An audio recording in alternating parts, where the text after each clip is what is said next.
Welcome to The Explainer. Today, we're diving into something called meta-analysis. Now, that might sound a little technical, but trust me, it's a super powerful scientific tool that gets talked about a lot, and, well, it's often misunderstood. So we're going to cut through all that confusion and bust some of the biggest myths out there. So, you've seen the headlines, right? One day, coffee is a miracle health food. The very next day, you read it's basically poison. It happens with everything, and honestly, it's just frustrating. When all the scientific studies seem to be saying different things, how are we ever supposed to figure out what's actually true? Well, it turns out science actually has a tool designed specifically for this problem. It's called a meta-analysis. The idea is pretty simple, actually. Instead of getting hung up on just one single study, a meta-analysis statistically combines the results from dozens, sometimes even hundreds of studies, all looking at the same question. It's the best way we have to find the real overall trend, to find that signal in the noise, so to speak.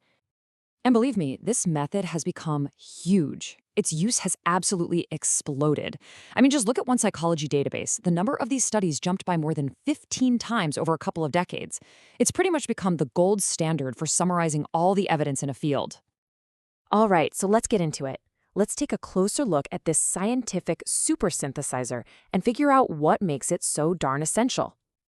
You know, the core idea here isn't really new at all. Science has always been about building up knowledge over time. Think about it. Any single study is just one piece of the puzzle, right? Real confidence comes when you start to see the same pattern show up across many, many different studies. A meta-analysis, it's just a really powerful, really systematic way of doing exactly that. But, like any really powerful tool, this one gets misunderstood a lot. So that's what we're here to do today. We are going to bust some of the biggest myths, like the idea that it all boils down to one single number, the whole garbage in, garbage out problem, the constant confusion about what causes what, and finally, why we should see it as a useful tool and not some kind of magic oracle. Okay, let's kick things off with myth number 1. And this is probably the most common trap of them all. I'm talking one that trips up not just the public, but even researchers sometimes. So here's the myth. The idea that you can take an entire field of research with all its complexity and boil it down to one single number, that final average. And you can see why it's so tempting, can't you? We all want that simple, clean answer.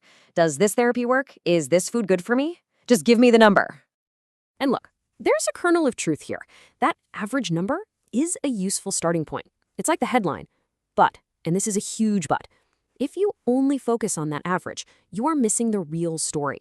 The most fascinating, most important insights are usually hiding in the variance. In other words, understanding why the results were different from one study to the next.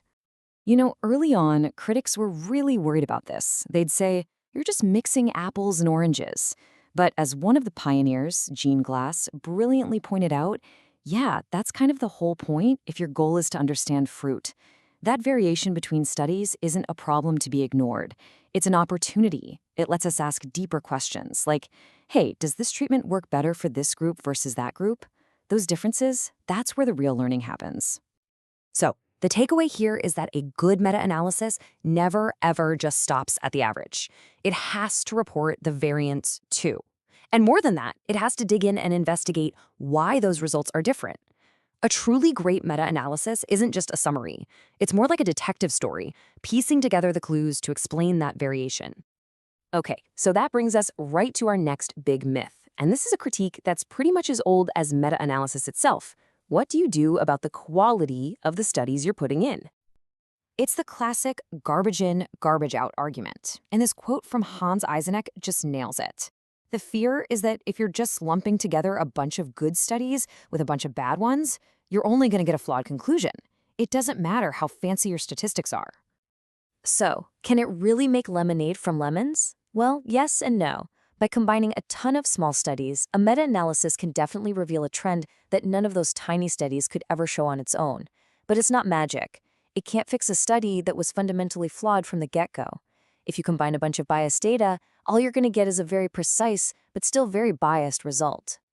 So, how do good researchers handle this? Well, instead of just slapping some vague quality score on a study, the best practice today is to look for specific risk factors for bias. For example, A clinical trial is considered low risk if participants are randomly assigned to groups by, say, a central computer system that no one can game. It's high risk if that assignment is based on something predictable, like their date of birth. Getting into these nitty-gritty details is absolutely key. All right, on to the next one. And this myth gets into one of the absolute biggest traps in all of science, the classic confusion between correlation and causation. So the myth goes something like this. Because meta-analysis is so powerful, it must be able to prove that X causes Y. And you see this in headlines all the time, right? They talk about the effect of this or the impact of that, all language that implies a direct cause and effect link that, honestly, a meta-analysis usually can't prove all by itself. So let's be super clear.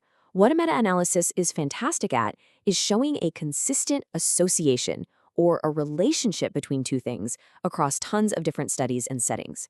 What it cannot do on its own is prove that one of those things causes the other. And why not? Because at its core, a meta-analysis is an observational study of other studies. It's not a brand new, perfectly controlled experiment. Now, that doesn't mean it's useless when we're thinking about causes, not at all. It's an absolutely critical tool for building a case for causality. It can show us if a relationship holds up time and time again. It can help us test competing ideas about which direction the cause might go. And maybe most importantly, it helps generate really strong hypotheses that we can then go test with future experiments. So, okay, we've busted some of the major myths. What's the big takeaway here? How should we really think about meta-analysis in the grand scheme of things? I love this question from T.S. Eliot. Where is the knowledge we have lost in the information? I mean, that feels more relevant today than ever, doesn't it? We are drowning in information. So how do we find actual knowledge? Well, meta-analysis is one of our best tools for doing just that, for turning all that scattered data into real understanding. But, and it's a big but, it has to be used wisely. It helps to think about the old legend of the Philosopher's Stone, right? The magical rock that could turn lead into gold. Well, a meta-analysis is not that. It is not a magical process that turns bad data into scientific gold. It's an incredibly powerful tool, for sure, but its results are only as good as the quality of the studies that went into it and how open and transparent the researchers were about their methods. So, with all that in mind, here's your critical thinking toolkit. The next time you see a big headline based on a meta-analysis, you can ask a few smart questions. Did they talk about the variance or just the average? How did they handle the quality of the studies they included? Were they careful not to jump to conclusions about what causes what? And critically, was the whole process transparent enough that someone else could come along and replicate it? Look, meta-analysis isn't perfect. No tool is. But it is probably our best shot at seeing the entire forest, instead of getting lost among the individual trees. It pushes science to be more transparent, and to think about knowledge as something that builds up over time. And that leaves us with one final thought for you. What's one area in your own life where you really wish you could just see a clear, honest summary of all the evidence?